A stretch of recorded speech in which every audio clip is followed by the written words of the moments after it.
Nations Educational, Scientific, and Cultural Organization, abbreviated UNESCO, was created in 1945 after World War II. It was created with the aim of bringing about peace and respect of human rights through education, science, and culture. UNESCO was split up into 4 different sectors, and each with their own focus, and education being the first.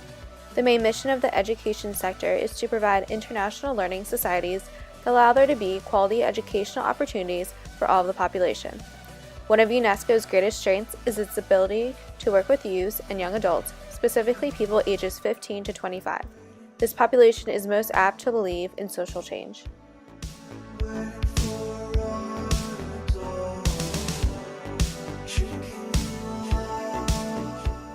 The question we are researching is, why are certain college majors dominated by specific genders, and what is causing this phenomenon to continue? UNESCO is fighting to get equal opportunities for women because gender equality is one of their global priorities and is a necessary foundation for the creation of sustainable and peaceful societies around the world. If we have an understanding of people's beliefs and attitudes towards the relationship between gender and academic majors, then we will have a better understanding on how to strategically change the traditional perception of gendered stereotype majors.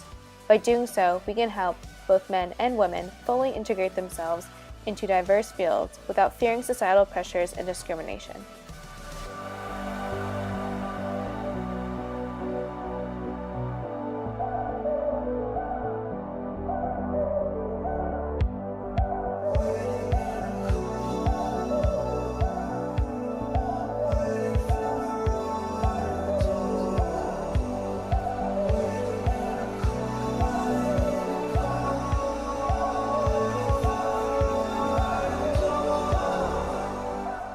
We interviewed college students between the ages of 18 and 22 in our focus group.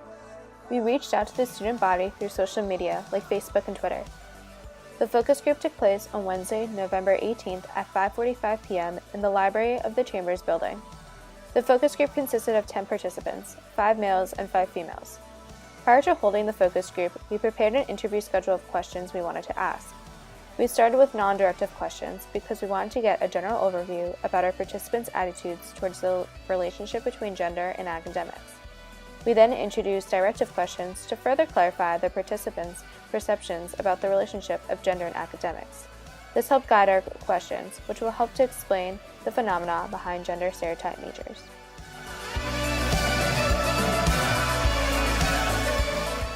There's not enough focus on engineering type majors or career paths in middle school and high school.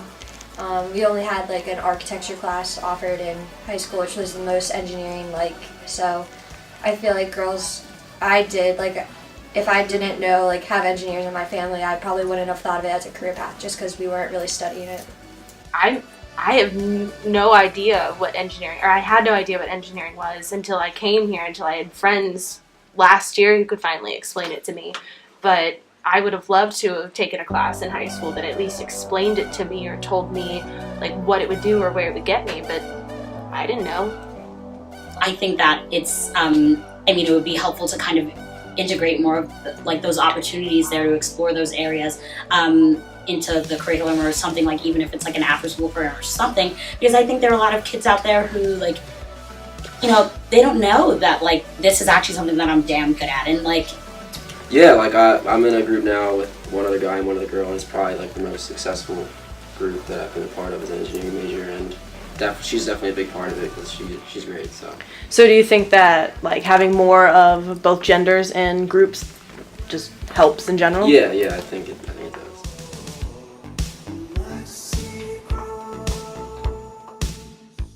Seeing as there is a strong possibility in which groups that include both men and women are more productive, it would therefore be beneficial for American companies to hire a more balanced amount of females and males. However, the problem is that many fields such as engineering, communications, or education are strongly male or female dominated. Our recommendation to UNESCO, therefore, is to start a campaign to reform the American secondary education system. High school students should be exposed to subjects aside from the basic English, math, or science classes. Courses in engineering, marketing, journalism, psychology, or medical sciences basics would help students find the field that they are passionate about earlier in life. This could also help to bridge the gender gap between certain fields. As high school students do not typically pay for their education, They are more free to explore different areas of study than college students, who frantically try to decide on a major before their college career is quickly over. Professional development classes in high school could thus result in students stepping out of their comfort zones and focusing on areas of study that are not typical of their gender, more so than college students do.